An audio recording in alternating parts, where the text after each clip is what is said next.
கடாயில் வந்து தண்ணி ஊற்றிக்குங்க. தண்ணி ஊற்றிட்டு சேமியாவை வந்து நாங்கள் 150 கிராம் சேமியா போடுறேன்.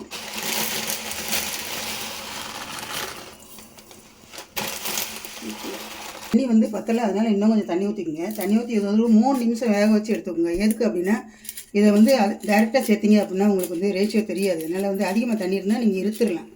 எடுத்துகிட்டு இதை தண்ணியை எடுத்து வச்சுட்டு அதுக்கு பிறகு வந்து தாளிக்க ஆரம்பிங்க. இதில் வந்து ஒரு 2 டேபிள் ஸ்பூன் வந்து நெய்யோ அல்லது எண்ணெயோ ஏதோ ஊற்றிக்குங்க. உங்களுக்கு தேவையானதை ஊற்றிக்குங்க. ஊற்றிட்டு இதில் வந்து உப்பும் போட்டுருங்க. ஏற்கு அப்படின்னா வந்து ஒன்றோட ஒன்று ஒட்டாமல் இருக்கணும் அப்படின்னா வந்து நம்ம எண்ணெய் ஊற்றணும். அப்போ கொஞ்சம் உப்பு போட்டுருங்க. இது தேவையான உப்பு இங்கேயே போட்டுருங்க.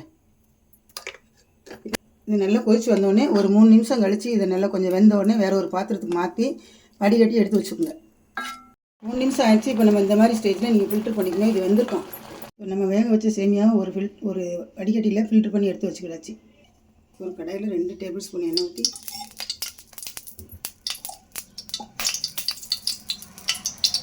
அதில் 1/4 டீஸ்பூன் கடுகு, 1/2 டீஸ்பூன் உளுந்து, 1/2 டீஸ்பூன் கடலைப்பருப்பு,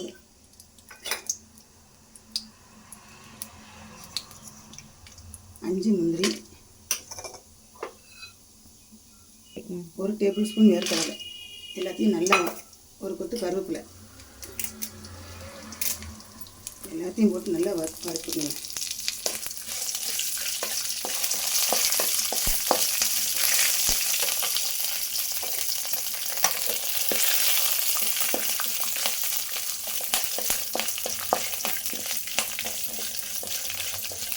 நல்லா வதங்கிடுச்சு. இப்போ வந்து இதில் வந்து 2 பச்சை மிளகாய் சேர்த்துக்குங்க. ஒரு பெரிய வெங்காயம், ஒரு குட்டி கேரட்டு பொடியை நறுக்கி வச்சுருக்கோம். இதையும் சேர்த்துக்குங்க.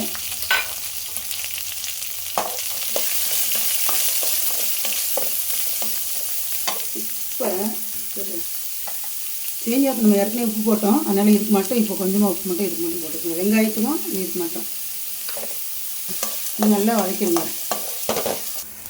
இப்போ இதெல்லாம் வதங்கிடுச்சு. இப்போ நம்ம வடிகட்டி வச்சுருக்கிற சேமியாவை இதில் கொட்டிக்குங்க.